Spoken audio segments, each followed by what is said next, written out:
The crowd fell silent as Commander Wright towered over Officer Peterson, his face drained of color. "Your badge number," she demanded icily. Minutes ago, he had humiliated her daughter. Now, with cameras recording and his superiors arriving, his 15-year career balanced on a knife's edge. Before we dive into this powerful story of justice and standing up against discrimination, let me know where you're watching from in the comments. Hit that like button if you've ever witnessed someone underestimating the wrong person, and subscribe to catch more stories of remarkable comebacks. Now, let's rewind and see how this confrontation began. Zora Robinson was the kind of 13-year-old who made adults nervous about the future, not because she was troublesome, but because she was brilliant in ways that made mediocrity uncomfortable. Living in Charleston, South Carolina, with her grandmother Elaine, Zora maintained a 4.0 GPA while helping care for her grandmother, whose arthritis made climbing the stairs of their modest two-story home increasingly difficult. Their comfortable routine centered around early mornings when Zora would prepare breakfast, often grits and eggs, that reminded Grandma Elaine of her own childhood, before catching the 7:15 bus to Westbridge Middle School, where the Grandma Elaine of her own childhood. Population was 78% white, and the curriculum similarly imbalanced. Despite being one of only 27 black students in her grade, Zora carried herself with a quiet confidence that came from knowing exactly who she was and where she came from. Her greatest source of pride was her mother, Commander Wright, who served in what Zora could only describe as important military operations, since most details remained classified, even to family. The few facts Zora knew for certain made her chest swell with pride. Her mother was one of the first women integrated into naval special warfare units, had completed training that eliminated 90% of candidates, and had received commendations she wasn't allowed to display publicly. Their video calls, sporadic and sometimes frustratingly brief, were the highlights of Zora's month. The electronic connection, a poor substitute for hugs, but better than the silence of deployment. "Mom will be home in 3 days," Zora announced during breakfast, unable to contain her excitement, as she showed Grandma Elaine the calendar where she'd been marking off days until her mother's scheduled 2-week leave. "I need to finish my presentation before she gets here." The presentation was for Mr. Mine, Whitaker's social studies class, a project titled Heroes in My Life that gave Zora the perfect opportunity to showcase her mother's service.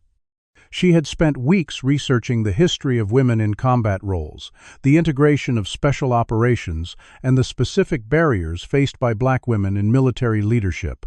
The trouble began during preliminary presentations when Zora mentioned her mother's role. Connor Phillips, whose father was a corporate lawyer, raised his hand immediately. "My dad says women aren't allowed in combat roles, especially not special operations. You must be confused." His comment drew scattered laughter that Mr. Whitaker did little to discourage. "Perhaps you're thinking of her administrative position," Zora, the teacher, suggested with a condescending smile that made Zora's skin burn. "The units you're describing have very specific physical requirements that, statistically speaking, women rarely meet." Zora opened her mouth to object, but was cut off by Madison Taylor. "And honestly, there aren't many black people in those elite units either. My uncle's in the Marines, and he says it's just a fact." The classroom temperature seemed to drop 20 degrees as Zora stood perfectly still, her knuckles white against the podium. "My mother is Commander Wright. She has served in naval special warfare for 12 years. Her missions are classified, but her position is not a matter of opinion." The skeptical expressions around the classroom didn't change, but Zora refused to bend under their disbelief. Only her best friend, Tayshaun Jefferson, nodded encouragingly from the back row, making a subtle fist of solidarity that gave her strength to finish her outline without tears. Later, walking home together, Tayshaun tried to comfort her. "They're ignorant, Z. They can't imagine anyone breaking their little boxes of what's possible." Zora kicked a stone along the sidewalk, watching it skip across cracks. "It's not just them. Even Mr. Whitaker didn't believe me. An educator is supposed to know better." Tayshaun adjusted his backpack with a wisdom beyond his 13 years. "Adults disappoint too." Just think how their faces will look when your mom shows up for family day in uniform with all her credentials. When Zora arrived home, she found Grandma Elaine sorting through old photographs, many showing a younger version of herself in Army nursing fatigues. "Rough day," Elaine asked, recognizing the heaviness in her granddaughter's posture. Zora dropped her backpack and collapsed into the worn armchair across from her grandmother. "Nobody at school believes Mom does what she does. They think I'm making it up." Elaine pushed her reading glasses up and selected a faded photograph. "Look at this. Me at 22 Vietnam. They didn't want black nurses treating white soldiers, said we weren't qualified enough. My supervising nurse would double-check every single thing I did, while the white nurses worked unsupervised." She handed the photo to Zora. "People have been telling us what we can't do for generations. Your mother and I both had to be twice as good to get half the credit. But we did it anyway." Zora studied the image of her grandmother standing tall beside a medical tent, looking directly into the camera with the same unwavering gaze she still possessed 50 years later. "How did you handle it?" The constant doubt. Elaine laughed a sound like wind chimes on their front porch. "I saved lives." Results speak louder than prejudice, though sometimes it takes longer for certain ears to hear. That evening, Zora finalized her plans to surprise her mother at the airport. Commander Wright thought she was arriving to an empty house, as Elaine had pretended she and Zora couldn't get off work and school respectively. In reality, Zora had arranged with her teachers to complete assignments early, and Grandma Elaine had switched her volunteer shifts at the Veterans Center. All that remained was finding the perfect welcome home gift, something to show her mother how deeply her service was appreciated, even when others failed to recognize it. The Riverdale Mall stood as Charleston's monument to luxury, its marble floors and crystal chandeliers, creating an atmosphere that whispered, "You might not belong here," to anyone who didn't arrive in a vehicle worth more than $40,000. Zora entered through the east entrance, mentally reviewing her carefully saved allowance and birthday money that now totaled $312, folded neatly in an envelope inside her backpack. For 6 months, she'd researched the perfect gift for her mother, eventually settling on a tactical watch from Precision Timepieces, a store whose glass display cases housed items that cost more than many families' monthly rent. The moment Zora stepped through the store's entrance, the atmosphere shifted palpably. A sales associate named Brittany, according to her gold nameplate, abandoned a middle-aged white couple to follow Zora at a distance that wasn't quite subtle. Another employee, an older man arranging a display, glanced up and exchanged a look with Brittany that Zora had seen countless times before, a look that said, "Keep an eye on that one." Ignoring their surveillance, Zora moved confidently toward the military collection she'd researched, online glass cases, containing watches designed for extreme conditions, the kind her mother might wear on missions she couldn't. Discuss. She'd almost reached the display when a heavy hand landed on her shoulder, spinning her around with unnecessary force. "Excuse me, miss. What exactly are you doing here?" The man's voice matched his appearance, large, intimidating, and accustomed to being obeyed. Officer Blake Thompson wasn't in uniform, but everything about him screamed law enforcement, from his crew cut to his vigilant eyes, constantly scanning for threats that often materialized only in his imagination. His security badge identified him as off-duty Charleston PD working mall security. "I'm looking at watches," Zora replied, maintaining eye contact despite the nervous flutter in her stomach. "My mom's coming home from deployment, and I'm buying her a gift." Thompson's expression shifted from suspicion to amusement, his eyes crinkling at the corners, as though she'd told a particularly entertaining joke. A gift. From this store, he made a show of looking at her public school backpack, her sensible sneakers that were chosen for durability rather than style. "These watches start at $500. What were you really planning?" The accusation hung in the air, creating a silence that drew the attention of nearby shoppers. Zora squared her shoulders, channeling her mother's unwavering composure. "I've been saving for 6 months. I have $312 for the Tactical Operator Series 3. It's on sale online for $299, and your website says the sale prices are honored in store." Officer Thompson's smirk widened as he called over to another security guard patrolling nearby. "Hey Wilson, come listen to this. We've got a real comedian." The second guard, shorter but equally dismissive, joined them as Thompson continued. She says she's buying a tactical watch for her mom.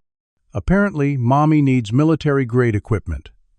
Wilson chuckled on cue, creating a united front of disbelief.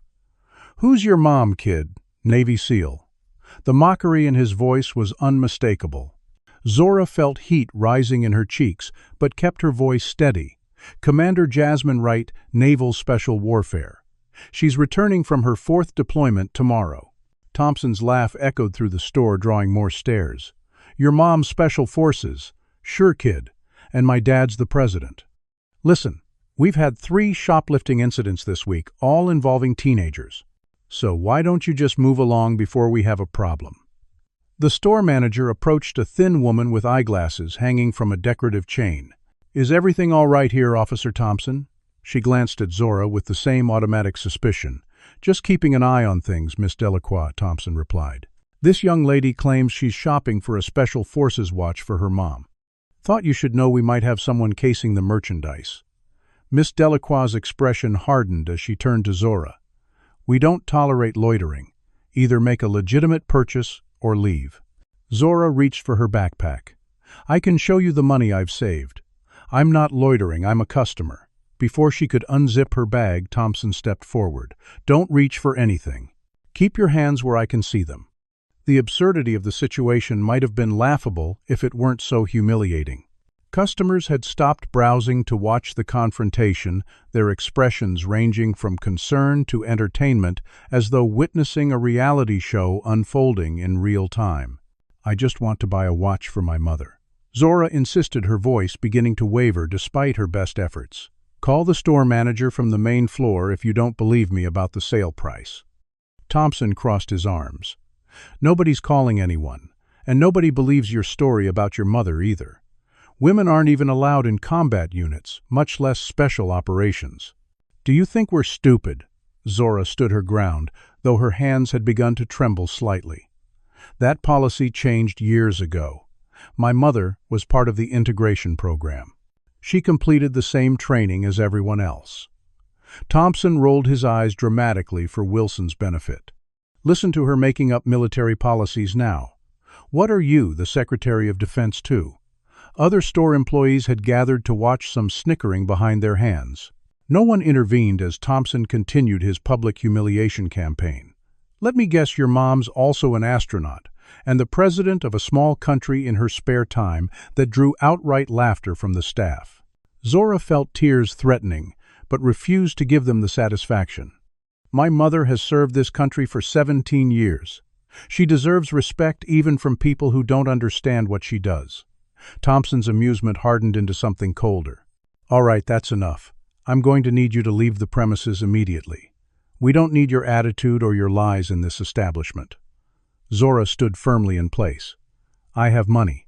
I have the right to shop here like anyone else. You're only doing this because I'm black." The accusation landed like a grenade, causing nearby conversations to halt. Thompson's face flushed red. "Playing the race card. That's pathetic. This has nothing to do with race. This is about suspicious behavior in a high-end store." Zora reached for her phone. "I'm calling my grandmother. She'll verify everything I've told you." Thompson's hand shot out, grabbing her wrist. "That's it. Now you're calling accomplices.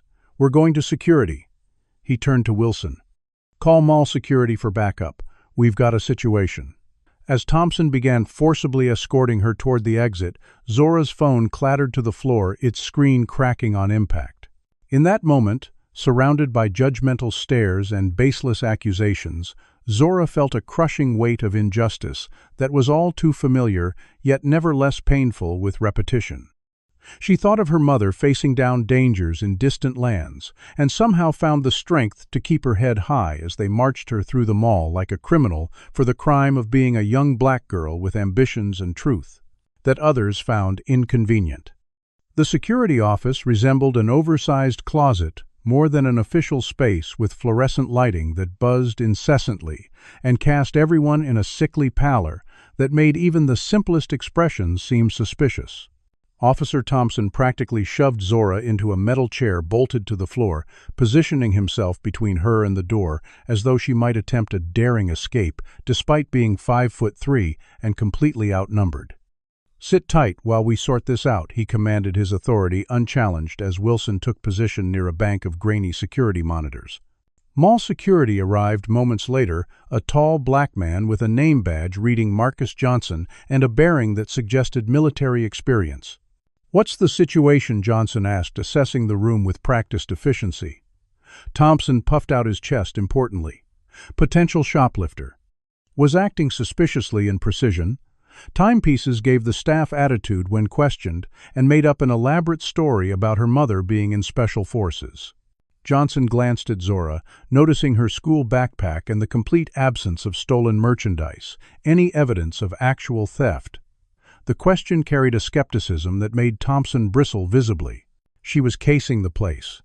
"I've been doing this long enough to recognize the signs." And when confronted, she got belligerent, started making accusations of racism.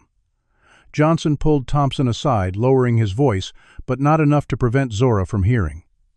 "Blake, we've talked about this. We need actual evidence before detaining minors. Store policy and mall regulations are clear." Thompson's response came with the confidence of someone accustomed to operating above reproach. "I'm not just mall security, Marcus. I'm Charleston PD. This falls under suspicious behavior and potential disorderly conduct. My jurisdiction doesn't end when I put on this security badge." Johnson's jaw tightened, but he stepped back, the complicated dynamics of authority and race playing out in the cramped space. Zora seized the momentary focus shift to speak up. "Sir, my name is Zora Robinson. I'm 13 years old and a student at Westbridge Middle School. I was trying to buy a watch for my mother who's returning from military deployment tomorrow. I have $312 that I've saved for 6 months. Johnson nodded. "Okay, Zora. And who's your mother?" Before she could answer, Thompson interrupted with an exaggerated sigh.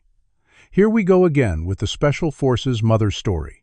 She claims her mom is some kind of elite Navy commando, clearly a fabrication to gain sympathy." Zora continued despite the interruption, her voice steady. "My mother is Commander Jasmine Wright of Naval Special Warfare. She's been deployed for the past 7 months on a classified mission. She's one of the first women integrated into special operations roles after the combat exclusion policy was lifted." Johnson's expression shifted, subtly, recognition flickering across his features. "Wright serving with Naval Special Warfare," Thompson waved dismissively. "She's obviously been coached on military terminology to make her story sound credible. Kids these days can learn anything on the internet." Johnson turned to Zora. "Do you have any identification or emergency contact information?" Zora reached for her backpack. But Thompson intercepted. "I'll check that." Without asking permission, he dumped the contents onto the small table school textbooks, a carefully bound envelope of cash, her cracked phone, a water bottle, and a folder of completed homework. $312, just like I said, Zora pointed out as Thompson counted the money with undisguised surprise. He recovered quickly, holding up her phone. "Why were you calling someone when asked to leave the store?" Alerting accomplices, Zora felt frustration building. "I was calling my grandmother, Elaine Robinson. She's my guardian while my mother is deployed. She can verify everything I'm telling you." Thompson pocketed her phone. "We'll hold on to this for now. No communications until we sort this out." Johnson frowned. "Officer Thompson, she has the right to contact her guardian." Thompson turned with surprising intensity. "She's being investigated for potential criminal activity. I'm handling this according to protocol." The confrontation reminded Zora of previous instances when her word carried less weight than her white classmates, like when Madison Taylor accused her of cheating on the history exam because how else would she get the highest score, or when the school librarian followed her through the reference section, making sure she didn't damage any expensive books. Johnson seemed to sense her thoughts, offering a small nod of reassurance before turning back to Thompson. "I'm texting Hernandez about this situation. Mall policy requires notifying the manager when detaining minors." Thompson scoffed. "Do what you need to, but this falls under my authority as law enforcement." While the men continued their power struggle, Zora focused on staying calm, remembering her mother's advice. When surrounded by hostility, become the eye of the storm. The advice had carried her through countless uncomfortable situations at school, but never something this serious. The tension escalated when Sophia Reyes, the mall manager, arrived 15 minutes later, her professional smile fading as she assessed the situation. Officer Thompson, "Mr. Johnson, what's happening here?" Her Spanish accent became more pronounced when concerned. Thompson repeated his version of events, emphasizing Zora's suspicious behavior and elaborate lies, while conveniently omitting the fact that no actual theft had occurred. Reyes turned to Zora with a gentler expression. "Young lady, what's your side of this story?" For the third time, Zora explained her presence at the mall and her mother's military role. Before she finished, Thompson interjected. "Miss Reyes, with all due respect, we're wasting time here. This is exactly what these kids do, create confusion with complicated stories. I've seen it dozens of times." The subtle emphasis on these kids wasn't lost on anyone in the room. Reyes studied the items spread across the table, noting the homework labeled with Zora's name and school, the saved money, and the absence of any stolen merchandise. "I'm not seeing evidence of any crime here, Officer Thompson." Thompson's frustration manifested as thinly veiled condescension. "With respect to your position, Miss Reyes, detecting criminal intent requires training that mall management doesn't have." She was exhibiting classic pre-theft behavior patterns. Reyes remained unmoved. "Our protocol requires evidence before detaining minors. I suggest we contact her guardian and resolve this." Thompson's face hardened. "I'm calling this in. She needs to learn there are consequences for lying to law enforcement and creating disturbances in private businesses." The threat hung in the air as Johnson exchanged concerned glances with Reyes. Meanwhile, outside the security office, the situation was evolving beyond anyone's awareness. Security cameras had captured Thompson escorting Zora through the mall, an image that struck many observers as disturbingly disproportionate. Small clusters of shoppers had begun gathering, whispers spreading about a young black girl detained by security. Do you believe situations like Zora's happen every day across America? Comment number 1. If you think racial profiling remains a serious problem in retail settings, or number 2, if you believe security officers are just doing their job. Like this video if you've ever been judged unfairly based on appearance, and subscribe to see how this tense confrontation unfolds. The question remains, with Zora detained, her phone confiscated, and Officer Thompson determined to make an example of her, who will stand up for justice when those in authority abuse their power. Aisha Williams had only stopped at Riverdale Mall to pick up a textbook from the academic bookstore for her African American Studies course at Charleston State University, planning to be in and out in 20 minutes before her evening shift. At the hospital. Fate had other plans when she passed precision timepieces, just as Officer Thompson began his public interrogation of Zora. Something about the scene triggered Aisha's sense of justice, the discomfort of watching history repeat itself in yet another generation. Without drawing attention, she positioned herself near a decorative column and began recording with her phone, capturing Thompson's increasingly aggressive behavior and the obvious racial dynamics at play. "Not today," she murmured to herself, remembering her own similar experience at 16 when shopping for graduation shoes. As Thompson marched Zora away, Aisha followed at a distance, continuing to record while also opening her social media app. With practiced fingers, she uploaded the first segment of video with hashtags #shoppingwhileblack, #racial profiling, #Charleston Mall, adding a caption describing the situation and urging followers to share. Within minutes, her notifications began buzzing continuously as the video spread beyond her usual followers. She followed the security team to identify their destination, then positioned herself in the food court with clear sightline to the security office door. Her second post included the security office location and a call for witnesses to come forward.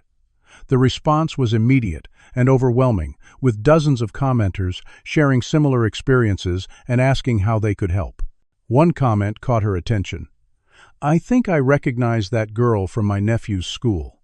Trying to remember her name, Aisha replied instantly, requesting any information that might help identify the girl or her family.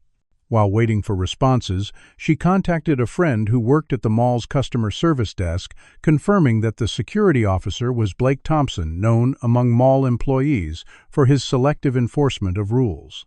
20 minutes into her impromptu advocacy, Aisha received a message from someone claiming to know Zora. "That's Zora Robinson from Westbridge Middle. Her grandmother is Elaine Robinson, retired Army nurse. They live on Magnolia Street." With this critical information, Aisha began searching social media for Elaine Robinson, eventually finding a profile for a woman matching the description who volunteered at the Veterans Center. The profile listed a phone number for the center, which Aisha called immediately. "Charleston Veterans Support Center. How may I direct your call?" The receptionist's voice was brisk but friendly. "I'm trying to reach Elaine Robinson regarding an urgent family matter," Aisha explained, keeping her voice calm despite the circumstances. After a brief hold, an older woman's voice came through the line. "This is Elaine Robinson, who's calling." Aisha introduced herself quickly, explaining what she had witnessed at the mall. "Your granddaughter Zora is being detained by security at Riverdale Mall. She was trying to buy a gift for her mother, but was accused of suspicious behavior. I recorded part of the interaction, and it's clearly racial profiling." The momentary silence from Elaine's end conveyed more than words could. When she spoke again, her voice carried the controlled fury of someone who had seen this story play out too many times before. "Thank you for calling me, Aisha. I'll be there in 20 minutes. Please stay if you can." Elaine's efficient response suggested this wasn't her first experience navigating racial injustice. "One more thing," Aisha added. "Zora mentioned her mother is in special forces." The officer was mocking her about it. Elaine's laugh held no humor. "Commander Jasmine Wright, Naval Special Warfare. One of the first women to complete the training after combat positions opened to females. Currently deployed, though, she's scheduled to return tomorrow." Officer Thompson picked the wrong family to harass. After ending the call, Aisha returned to social media, where her video had surpassed 10,000 views and continued climbing. Local activist groups had picked up the story, and someone had tagged the official accounts of the Charleston Police Department and Riverdale Mall. Meanwhile, thousands of miles away, an unexpected development was unfolding. Commander Jasmine Wright's transport had arrived ahead of schedule, part of a surprise arrangement she'd made to spend extra time with her daughter and mother.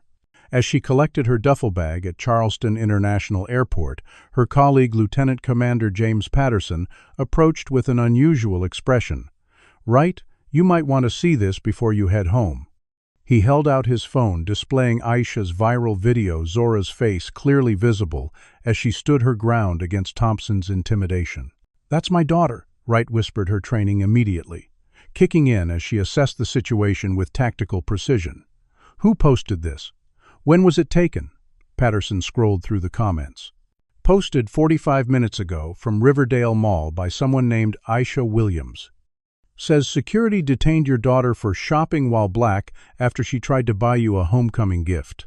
Wright's expression remained neutral, a skill honed through years of high-pressure situations, but her eyes reflected a controlled intensity that her team recognized as her operational focus. "Patterson, I need your car. Now." Back at the mall, the situation in the security office had escalated when Lieutenant Carl Gaines, Thompson's supervisor from the police department, arrived in response to Thompson's call. Gaines, a career officer with political aspirations, immediately recognized the potential for public relations damage. "Thompson, what the hell were you thinking?" he hissed after pulling his officer aside. "Detaining a minor without evidence of actual theft." In this political climate, Thompson stood his ground. She was creating a disturbance, lying about her mother being some kind of female Rambo to garner sympathy. "It's a common tactic." Gaines massaged his temples, already envisioning the community meetings and sensitivity training sessions in his future. "Is there any security footage of her actually attempting to steal anything?" Thompson shifted uncomfortably. "Well, no, but my experience told me she was going to." Gaines moved toward Zora, adopting what he considered his sympathetic community outreach voice. "Young lady, we can resolve this quickly if you'll just be honest." Perhaps you exaggerated about your mother's military role. Many children look up to their parents and sometimes embellish their accomplishments. If you'll acknowledge that we can contact your guardian and send you home without further issues." The patronizing tone made Zora sit straighter. "My mother is Commander Jasmine Wright. She serves with Naval Special Warfare. That's not an exaggeration or embellishment." Gaines exchanged glances with Thompson, his smile tightening. "You're making this more difficult than it needs to be. We're trying to help you avoid juvenile detention for filing a false report." The threat hung in the air, a stark intimidation tactic against a 13-year-old whose only crime was telling a truth too extraordinary for their limited worldview. Outside the security office, Aisha's social media campaign had transformed from digital activism to physical presence. A dozen people had gathered, some holding impromptu signs made from shopping bags: "Release Zora," and "Shopping is not a crime." Local news station WCSC had dispatched a reporter after receiving multiple tips about the situation, and a mall employee had leaked that the girl was still being held despite no evidence of wrongdoing. When the reporter attempted to interview Johnson, the security guard, who had shown concern for Zora Mall management, quickly intervened, citing protocol and privacy concerns. The reporter pivoted, interviewing witnesses instead, including shoppers who had seen Thompson's aggressive handling of Zora. "He was treating her like a dangerous criminal," one woman stated firmly to the camera. "She's just a child trying to buy a gift. I shop there weekly and have never been treated that way." As the crowd grew and media presence intensified, Thompson found himself in the center of a situation spinning rapidly beyond his control, all because he couldn't imagine a world where a young black girl might be telling the absolute truth about her extraordinary mother. The security office door swung open with enough force to rattle the framed mall regulations on the wall, revealing Elaine Robinson in a Charleston Veterans Center volunteer polo shirt, her silver-streaked hair pulled back in a tight bun that emphasized her no-nonsense expression. Behind her stood a slim Asian-American man in a tailored suit leather briefcase in hand. Zora Elaine called, ignoring everyone else in the room as she moved directly to her granddaughter. "Are you hurt?" Zora shook her head, relief washing over her features. "I'm okay, Grandma. They wouldn't let me call you." Lieutenant Gaines stepped forward, extending his hand. "Mrs. Robinson, I'm Lieutenant Carl Gaines with Charleston PD. We've been trying to sort out a misunderstanding with your granddaughter." Elaine deliberately ignored his outstretched hand, turning instead to the man beside her. "This is Michael Chen, our family attorney. He'll be handling communications from this point forward." Chen set his briefcase on the table, his movements precise and methodical. "I'll need immediate access to my client copies of all security footage from the store and mall corridors, and written documentation of the grounds for detaining a minor without guardian notification." His tone was polite, but left no room for negotiation. Gaines attempted to regain control of the situation. "Mr. Chen, I think we're getting ahead of ourselves. This was simply a security check based on suspicious behavior reported by store personnel." Chen removed a notepad from his briefcase. "I'd like those store personnel identified, please. And Officer Thompson's badge number and full name for the record." Thompson shifted uncomfortably as Chen continued. "Also, please explain why my client's phone was confiscated, preventing her from exercising her right to contact her guardian." Gaines forced a conciliatory smile. "There seems to be a misunderstanding about the severity of the situation. We were simply following up on a report from store security." Elaine finally addressed Gaines directly. "My granddaughter was attempting to purchase a homecoming gift for her mother, Commander Jasmine Wright, who is returning from deployment tomorrow. Instead, she was publicly humiliated, physically intimidated, and detained without cause. There is no misunderstanding, Lieutenant." Mall manager Sophia Reyes, who had been observing silently, stepped forward. "Mrs. Robinson, on behalf of Riverdale Mall, I want to extend our sincere apologies for this incident. We're reviewing our security protocols and will fully cooperate with any investigation." Her sincerity seemed genuine, unlike Gaines's political calculation. Marcus Johnson, the security guard who had shown concern for Zora, retrieved her belongings from the table. "Ma'am, I served 12 years Army before taking this job. When your granddaughter mentioned Commander Wright, I recognized the name. The commander spoke at a veterans event last year about integration challenges in special operations. Thompson snorted derisively. You're buying this story too. Women don't serve in those units. It's physically impossible. Elaine turned to Thompson, her expression dangerously calm. I served as an Army nurse in Vietnam when they told us women couldn't handle combat zones. I treated soldiers with injuries you couldn't imagine while taking enemy fire. So perhaps you should reconsider your expertise on what women can and cannot do in military service. The precision of her words left Thompson momentarily speechless, but Gaines jumped in smoothly. Your service is appreciated, Mrs. Robinson. However, children often misunderstand their parents' military roles. Special operations has very specific requirements that few candidates meet regardless of gender. Chen interrupted, his voice sharp. My client has not been charged with any crime yet remains detained. Either present charges or release her immediately.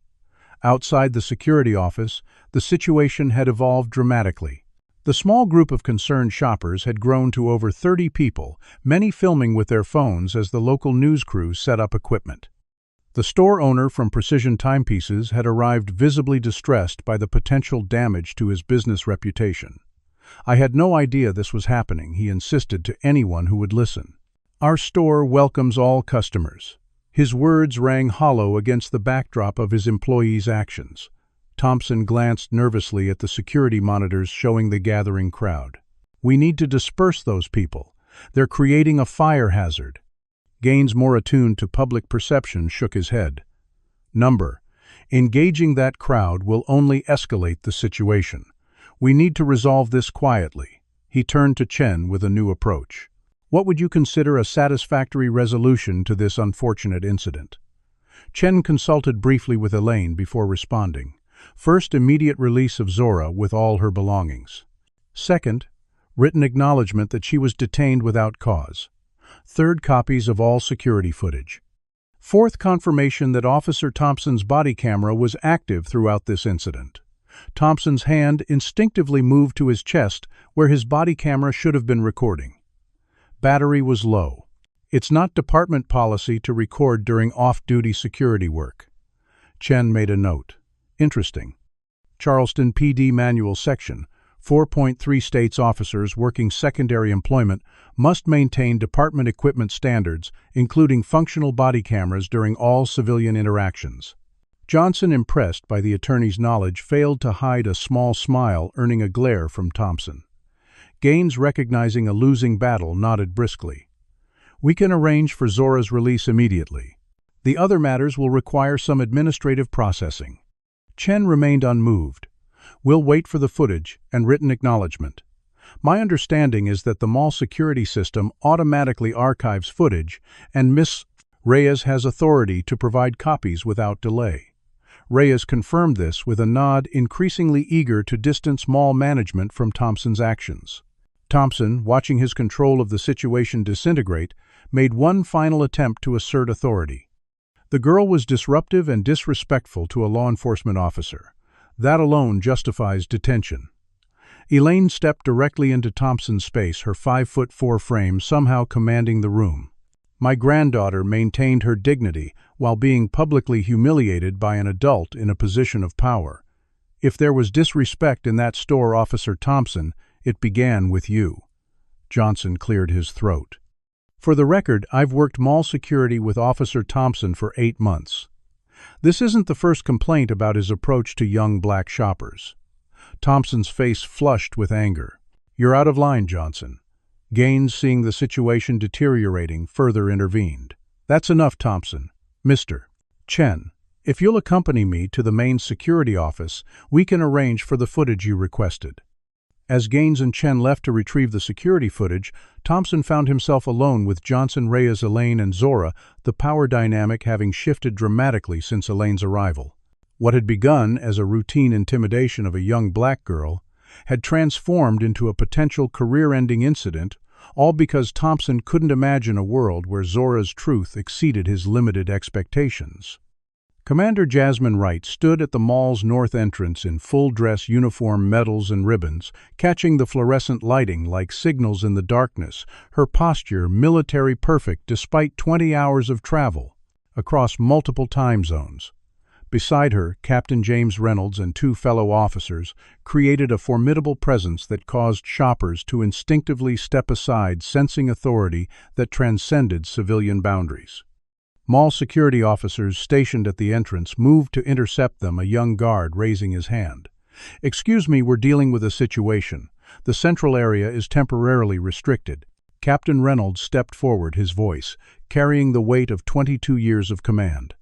"I'm Captain James Reynolds, United States Navy. We're here regarding a security incident involving the daughter of Commander Wright." He produced military identification that made the guard's eyes widen perceptibly. "Sir, yes sir, I wasn't informed of military involvement." The guard's radio crackled as he reported the new development to his supervisor, his nervous glance at Commander Wright, revealing his uncertainty about proper protocol. Social media had transformed what might have been a contained incident into a public relations crisis.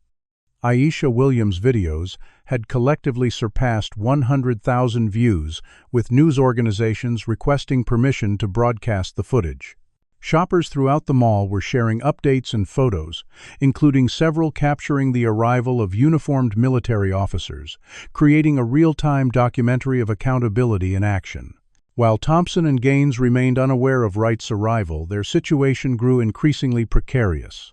Police Chief Marcus Davis had been notified after multiple calls to the department about an officer detaining a black child without apparent cause. Davis, the department's first black police chief and a former military police officer, understood immediately the potential community impact. His terse instruction to Gaines, delivered by phone, left no ambiguity: resolve this without further incident. Now, inside the security office, Zora was still providing a detailed statement to Attorney Chen, recounting each interaction with Thompson with remarkable composure for a 13-year-old. He said, "No one would believe me about my mother, because women, especially black women, don't serve in elite units."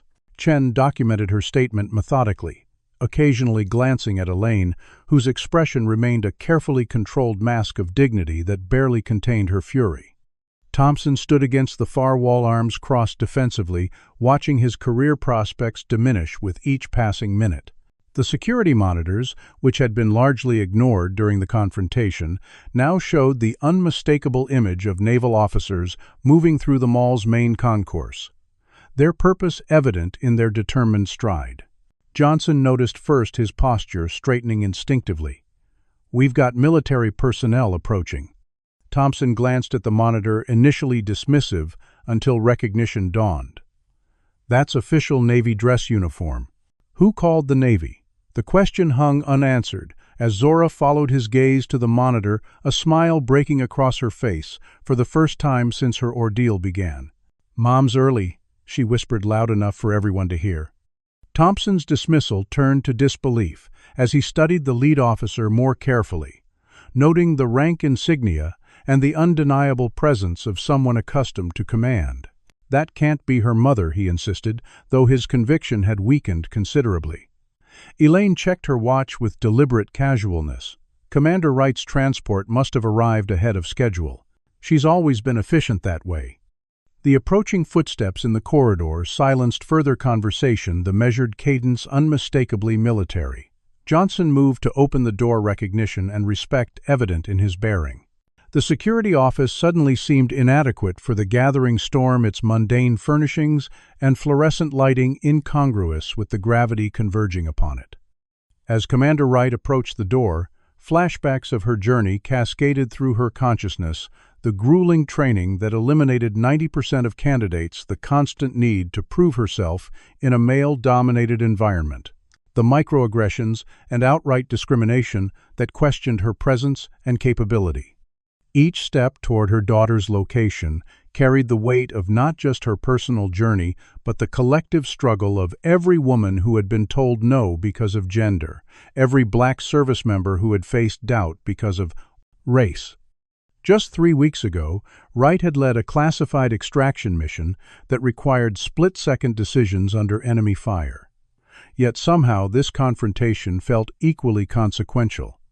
The personal intersecting with the professional into mission. Ways her training hadn't covered. Her team had recently completed a high-stakes hostage rescue, extracting American aid workers from extremist captivity without casualties, an operation that would remain classified for years, but had earned commendations from the highest levels of military command. The irony wasn't lost on her that she could be trusted with matters of national security, but would still be questioned about her professional existence by civilians who couldn't imagine her reality. Captain Reynolds positioned himself slightly behind Wright, a subtle indication that this was her operation to command. The security office door opened as they approached Johnson, standing at attention without conscious thought, responding to the authority before him. In the final moments before entering, Wright composed herself completely, her expression revealing nothing of the maternal fury that had propelled her from the airport at record speed. She was in this moment not just Zora's mother, but the embodiment of every barrier she had broken, every impossible standard she had exceeded. Thompson made one final fatal misjudgment as the door opened fully. "Here comes security backup to clear this circus," he muttered to no one in particular.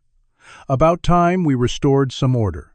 The cosmic timing of his statement against Commander Wright's entrance created a moment of perfect, dramatic tension, a collision between ignorant assumption and extraordinary reality that would forever alter the trajectory of multiple lives. Do you believe Officer Thompson will finally recognize his mistake, or will he double down on his assumptions? Comment number 1. If you think he'll apologize when confronted with the truth, or number 2, if you believe people like him rarely admit their prejudices. Like this video if you're inspired by Commander Wright's groundbreaking military career, and subscribe to witness the long-awaited confrontation between a mother who defied limitations and the officer who couldn't see past his own bias. What happens when someone who has faced the toughest military training in the world confronts the everyday battlefield of racism that her daughter endures? Commander Jasmine Wright filled the doorway with an authority that transformed the cramped security office into an extension of her command, her entrance creating an immediate vacuum of sound as every conversation halted. Mid-syllable. Her dress uniform, adorned with ribbons and medals that chronicled a career of exceptional service, caught the harsh fluorescent light and seemed to radiate purpose rather than merely reflect it. Thompson's expression cycled rapidly through confusion, disbelief, and the dawning horror of recognition as Wright's insignia and command presence registered in his consciousness. Behind her, Captain Reynolds and 2 additional officers created a tableau of military authority that rendered civilian security personnel instantly subordinate. Zora broke protocol, first running to her mother, with a cry that balanced between relief and vindication, momentarily cracking Wright's professional demeanor as she embraced her daughter fiercely. "Mom, you're early," Zora whispered against the crisp uniform. Wright's brief smile contained all the warmth absent from her tactical assessment of the room, apparently just in time. Gently disengaging from her daughter, Wright returned to full military, bearing her voice precise as a surgical instrument. "I am Commander Jasmine Wright, Naval Special Warfare Group. This is my commanding officer, Captain James Reynolds." She gestured to the distinguished officer beside her. "Would someone care to explain why my 13-year-old daughter was detained while attempting to purchase a homecoming gift?" The question hung in the air like a live grenade, no one eager to claim responsibility for the detonation that would surely follow. Lieutenant Gaines stepped forward, summoning his most diplomatic tone. "Commander Wright, there appears to have been a misunderstanding regarding your daughter's presence in one of our high-end stores."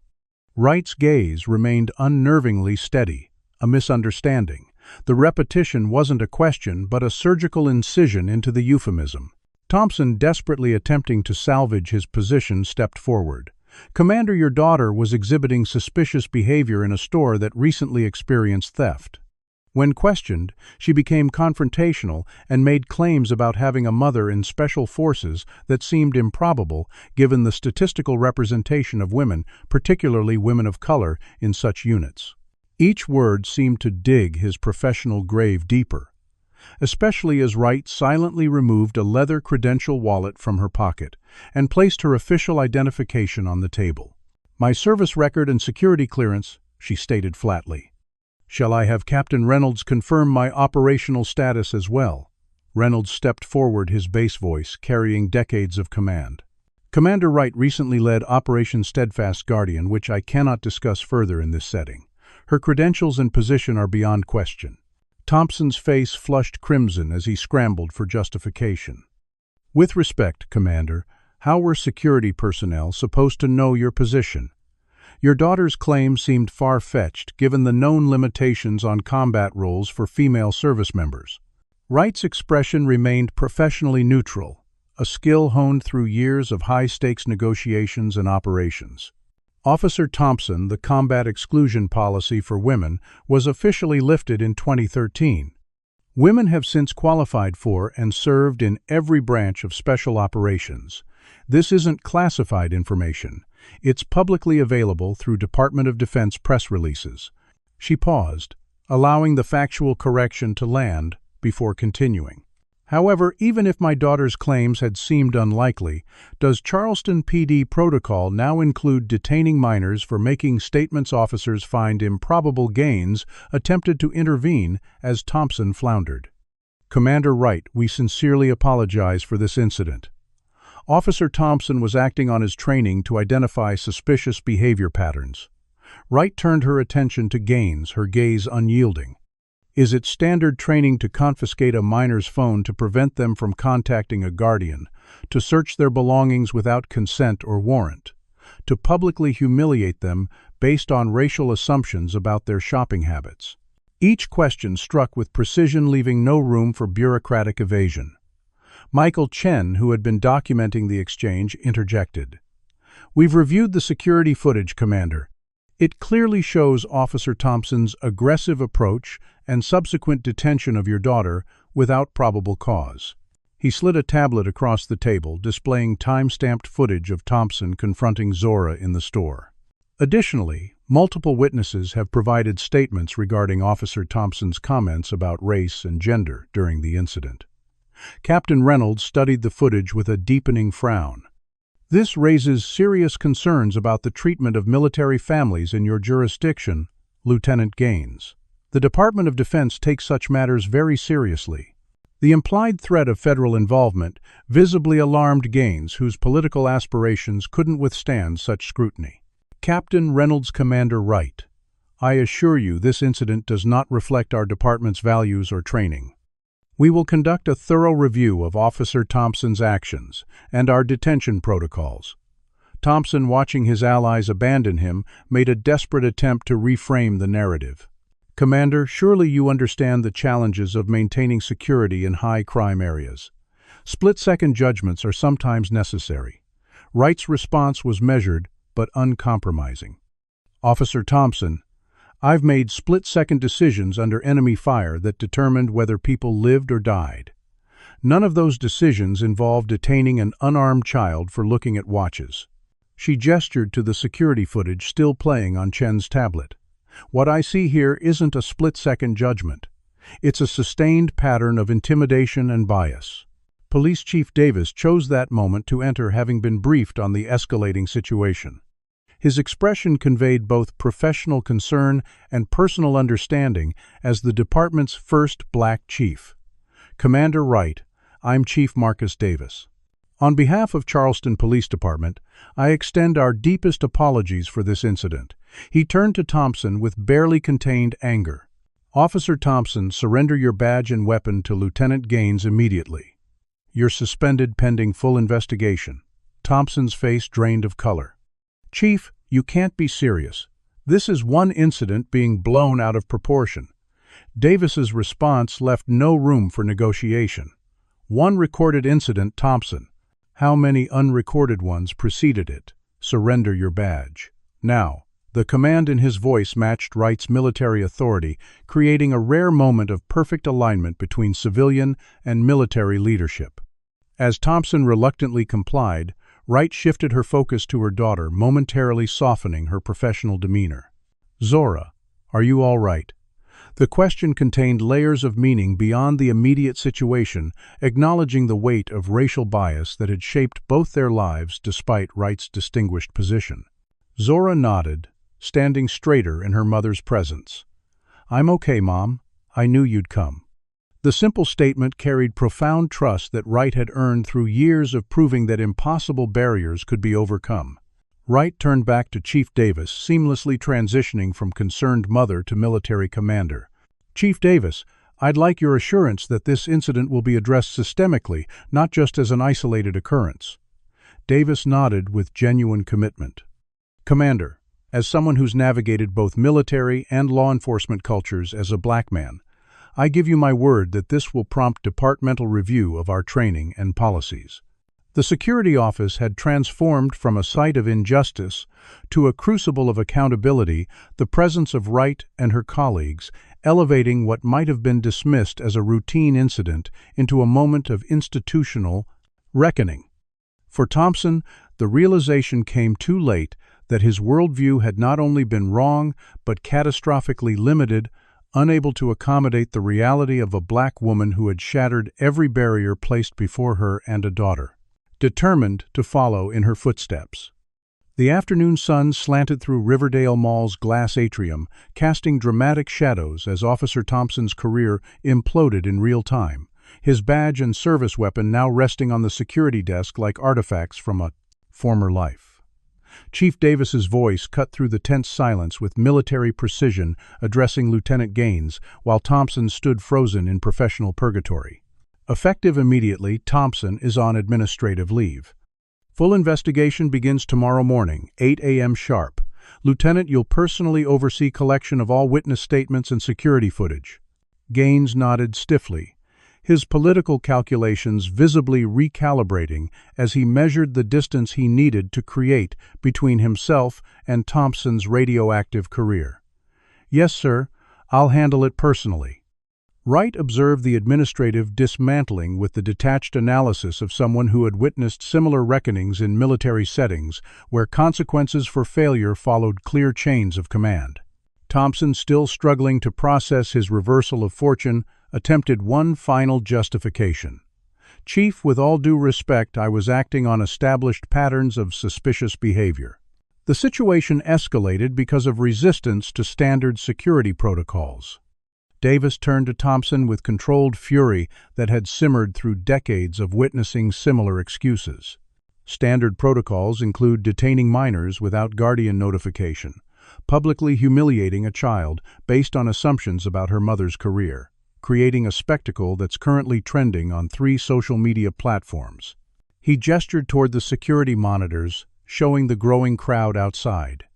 "Your actions have compromised department integrity, community trust, and potentially exposed us to significant liability." That's not protocol, Thompson. That's prejudice with a badge. Mall manager Sophia Reyes, recognizing the expanding public relations disaster, stepped forward with the practiced urgency of retail damage control. "Commander Wright, on behalf of Riverdale Mall management, I want to extend our sincere apologies for this inexcusable incident. We would like to offer Zora the watch she came to purchase as a gesture of goodwill, and we're implementing immediate changes to our security procedures." Wright's response remained measured, neither accepting nor rejecting the olive branch. "Miss Reyes, the issue extends beyond one watch or one incident. It's about ensuring all customers can shop without presumptions of criminality based on their appearance." Reyes nodded with apparent sincerity. "We agree completely. Starting tomorrow, all security personnel will undergo mandatory anti-bias training, and we're establishing a community advisory board to review our policies and complaint procedures." Outside the security office, the story continued, expanding exponentially. Local news crews had arrived in force, their satellite vans creating a media encampment in the parking lot. Aisha Williams, whose video had catalyzed public attention, was conducting interviews with witnesses who had observed Thompson's confrontation with Zora. He was treating her like she was dangerous, one elderly white woman told the camera indignantly. "She's a child, for heaven's sake. I've shopped here 30 years and never seen such disrespect." The hashtag number Commanders Matter had begun trending regionally, alongside number Zora Strong and number Shopping While Black, creating a digital narrative that paralleled the real-world confrontation unfolding inside. Thompson's humiliation reached new depths when his phone began buzzing with notifications from colleagues who had already seen the viral footage. His expression collapsed further upon reading a text from his partner, Chief, "Just ordered all your cases reviewed for potential bias." "What did you do?"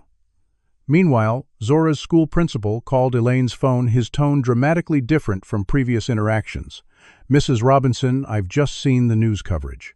Please extend our sincere apologies to Zora for any skepticism she encountered regarding her mother's service.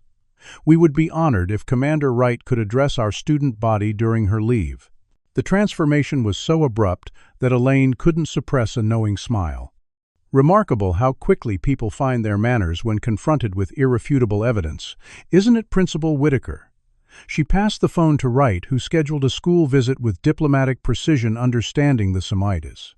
Educational value her presence might provide to students who, like Thompson, had limited conceptions of what was possible. The department store owner arrived breathlessly, having closed his shop to personally address the situation. "Commander Wright, please accept my deepest apologies. My employee's behavior was inexcusable." He turned to Zora with genuine contrition. "Young lady, the watch you selected for your mother is our finest tactical model. It would be an honor if you would accept it as our gift, along with our commitment to better training for all staff." Zora glanced at her mother, who nodded almost imperceptibly, acknowledging that accepting the gesture created an obligation for actual change. "Thank you," Zora replied with dignity beyond her years. "I hope your staff will learn that customers come in all colors and ages." The media narrative continued evolving, as Aisha's initial video was supplemented by security footage released by mall management under pressure from both public opinion and Wright's commanding presence. National news organizations picked up the story, framing it within broader conversations about racial profiling in retail settings and the ongoing challenges faced by women in military special operations. Thompson watched helplessly as his actions became a case study in unconscious bias, his name transformed into a cautionary tale for law enforcement nationwide. Chief Davis, recognizing the teaching moment embedded within the crisis, addressed his department's response directly to the assembled media. "Charleston PD is committed to policing that serves all citizens equally. Officer Thompson's actions do not reflect our values or training, and we are taking immediate steps to ensure similar incidents don't occur in the future." What Thompson had failed to recognize throughout the confrontation was that Wright's military career had prepared her perfectly for this moment. Every barrier she had faced, every skeptical evaluation she had overcome, every mission accomplished against impossible odds had honed her ability to navigate hostile environments with strategic precision. In confronting Thompson's bias, she was merely applying tactical skills developed through years of more dangerous confrontations. The watch store manager approached with the carefully wrapped package, presenting it to Zora with newfound respect. "Your mother's service record is extraordinary. We should have listened to you from the beginning."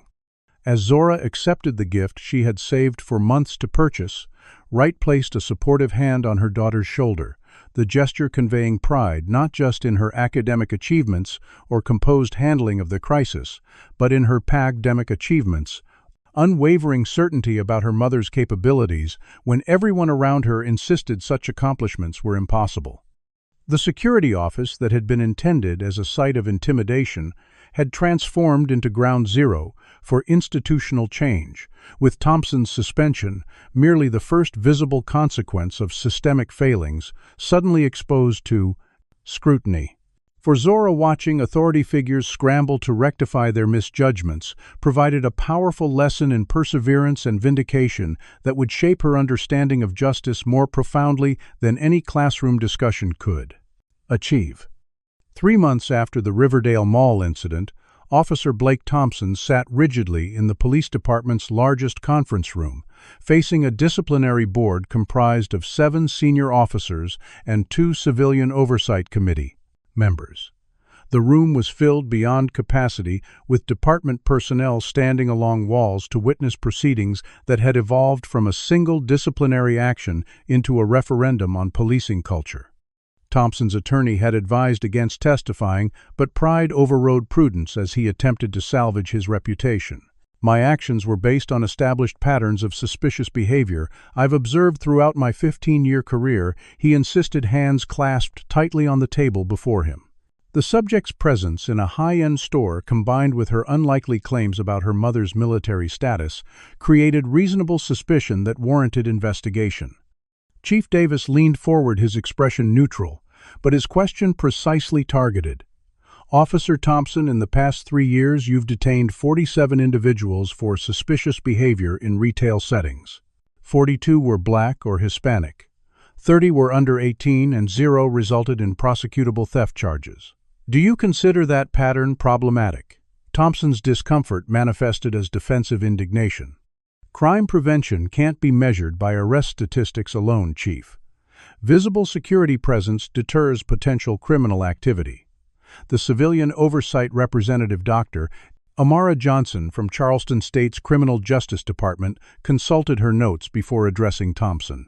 "Your incident reports show a consistent pattern of describing Black subjects as aggressive, non-compliant, and suspicious, for behaviors documented in white subjects without such characterizations.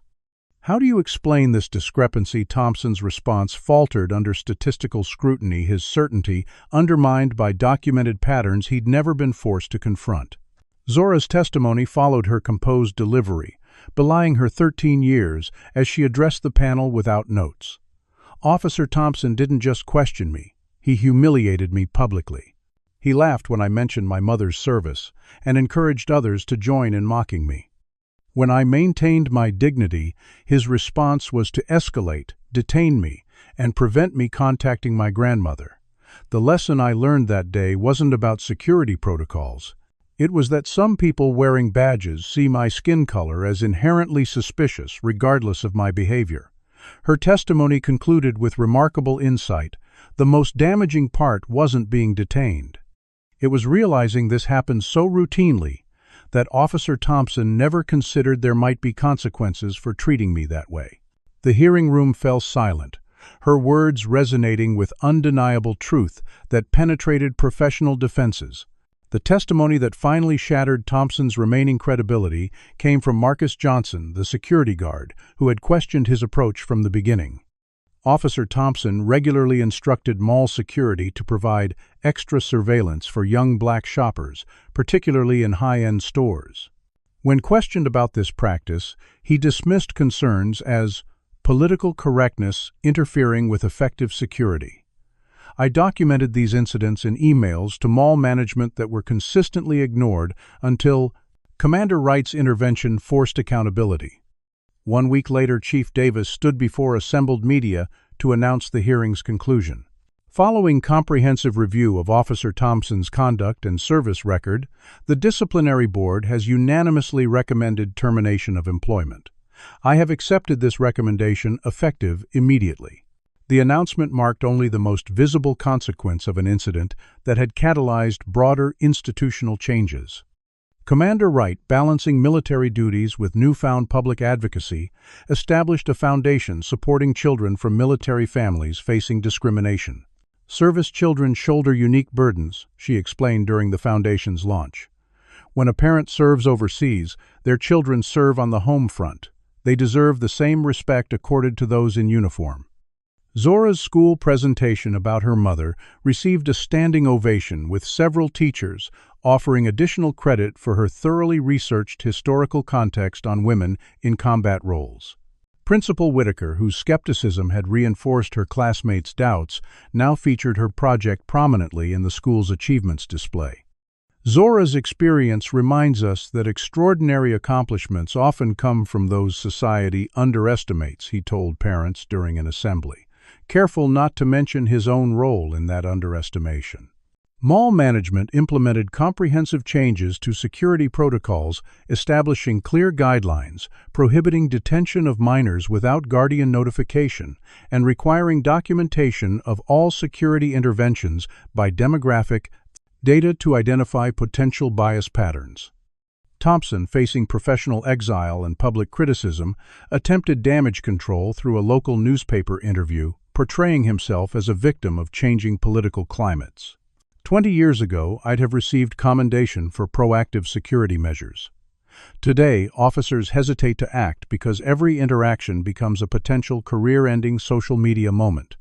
His self-justification backfired spectacularly when former colleagues responded with previously undisclosed incidents of questionable judgment, creating a cascading effect of revelations that ensured no department would risk hiring to him. 1 year after the incident, the Robinson Wright family hosted a gathering for those who had stood against injustice that day. Aisha Williams, whose quick action documenting the confrontation had prevented an institutional cover-up, received special recognition from Commander Wright.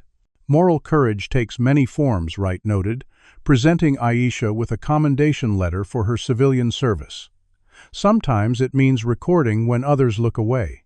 The gathering's most powerful moment came when Wright revealed previously classified details about her final mission before returning home. The operation that kept me deployed those extra weeks involved extracting American medical volunteers from a deteriorating security situation. One of those volunteers was Officer Thompson's sister-in-law, though he had no way of knowing this during our confrontation. The revelation created stunned silence as Wright continued. The irony isn't lost on me that I was rescuing his family member while he was detaining mine. It underscores an essential truth: our lives intersect in ways we rarely comprehend, making respect and fairness not just moral imperatives but practical necessities. Zora, now 14, and increasingly determined to follow her mother's path-breaking example, stood beside Wright in her junior ROTC uniform during the gathering's closing moments. My mother taught me that barriers exist to be overcome, not accepted. What happened at Riverdale Mall wasn't just about one officer's prejudice or one store's discrimination. It was about systems that perpetuate limited expectations for certain groups while privileging others. She paused, surveying the gathered faces with remarkable poise. The most important lesson I learned wasn't about injustice, which I already understood. It was about accountability, which I had rarely witnessed before that day.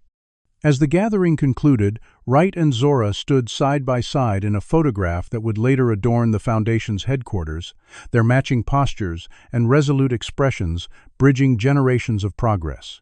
The image captured more than family resemblance. It documented the transmission of hard-won wisdom from mother to daughter, a legacy of excellence that refused limitation and demanded recognition. For Zora, the mall incident had transformed from humiliation to vindication, becoming not an endpoint but the beginning of her own journey toward breaking barriers. Others insisted were insurmountable.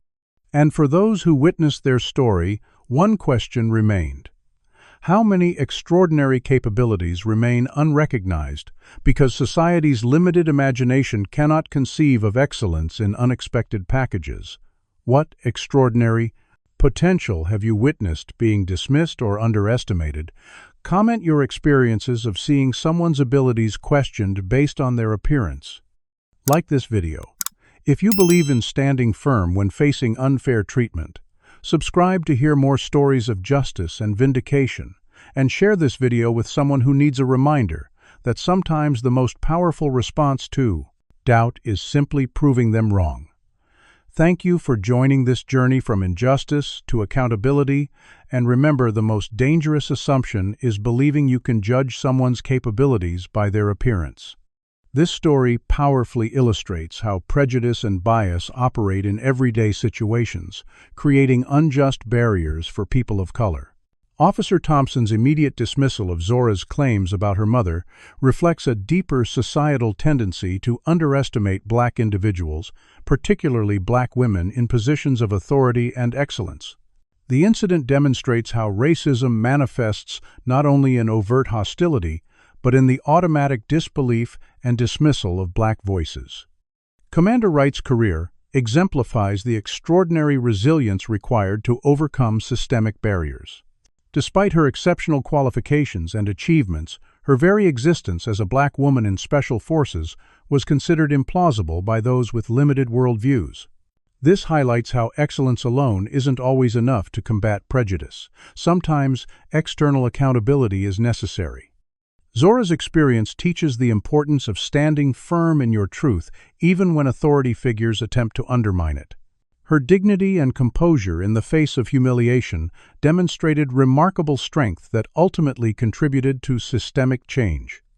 The bystander intervention from Aisha Williams reminds us that documentation and witnessing injustice can create powerful accountability.